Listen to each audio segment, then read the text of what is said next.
Hey, in this episode I'm going to share with you guys the 3 barns I built over the course of my lifetime, and that includes this one, so stay tuned.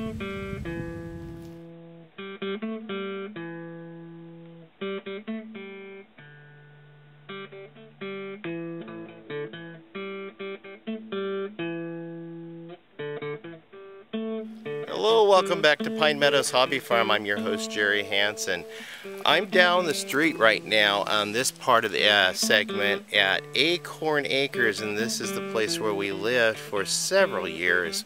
While we were living here in the first couple of years, I had to tear down the old barn because it was collapsing from the weight of the snow, and I went ahead and built this new barn for the owners of the ranch. We were renting this mobile structure. I also remodeled the mobile home and added a couple of features to it for them. I did all the labor for free and they kept the rent low, so it was a real blessing for us. But we're going to focus on the barn. This barn I built over it took me about 6 months to build it.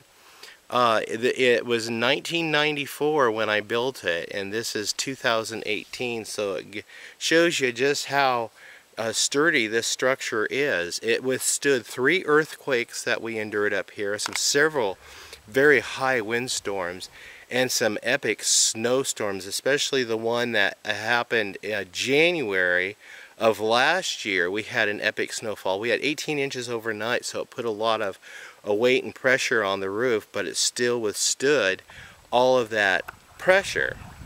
I constructed the barn with 2x4 recycled material.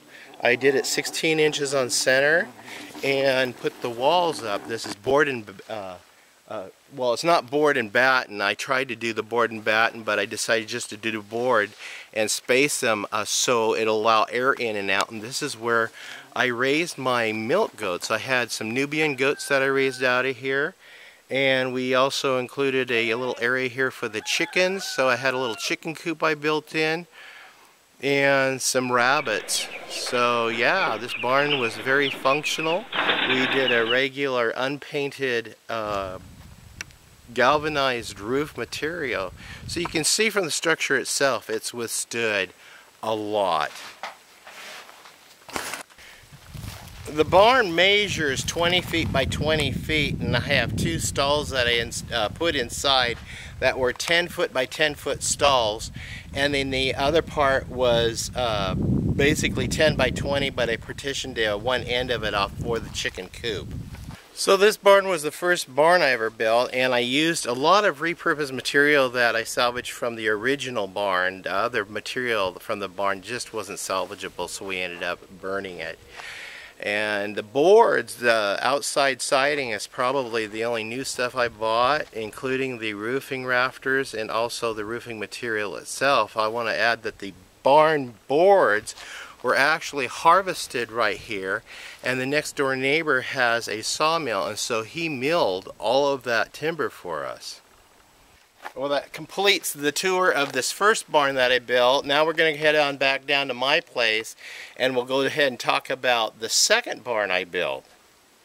Okay, I'm back over here on my farm, and we're going to go ahead and talk about the second barn I've built. When I first bought the property, there was this single-wide mobile home that was completely destroyed. Not much left of it, but I managed to salvage a lot of material off of that, and from that salvaged material that you see here, I was able to put it together and fabricate some form of a barn. Now, if you've seen my other previous videos of me building the barn and explaining how I allowed the amount and size of material I had on hand dictate the shape and size of the barn that I was determined to build. And so I went ahead and cut the pieces, laid them out, measured them, accumulated a bunch of material. So all this material is free. I ended up starting construction of the barn before I even moved the house over. So the barn and the chicken coop were being constructed simultaneously.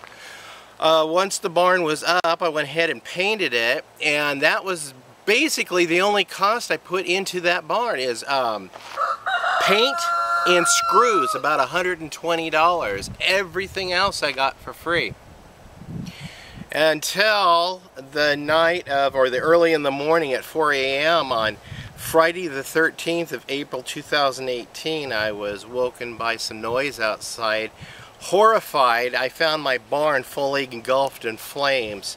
So that became an ash pit. Well, the family pulled together, we cleaned it up, and then we began the process of building this brand new barn.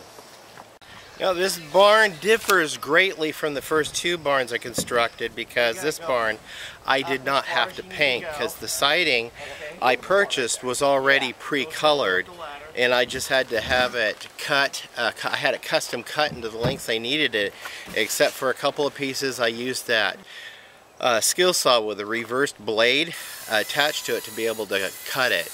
And this barn was a lot easier to build, and it was a lot funner to build because it was all brand new material. I actually got to go down and purchase and build this whole barn, so all of it's new.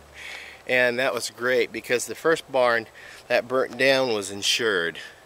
So that's it on this episode of me building 3 barns. I wouldn't say I'm an expert. I remember my dad explaining to me what an expert is. It's a compound word. Ex meaning formerly or unknown, and a spurt is a drip under pressure. Therefore, an expert is an unknown drip under pressure. I don't think I'm that. So I'm Jerry Hansen, your host. This is Pine Meadows Hobby Farm. We're a little homestead tucked high in the Cascade Ranges of the Pacific Northwest, west-southwest of Crater Lake National Park. Tune in for more videos, and please follow our series on building the barn. It's not complete yet. We still have some details to put on the back side and the inside. And I still have to put the solar panels up on this one. You can follow me on social media. I'm on Twitter, Facebook, Pinterest, Reddit, Google+, and Blogger, and I'm getting ready to launch on a new channel or platform called Twitch TV, so check that one out too. I'll see you guys again, more videos. Bye-bye.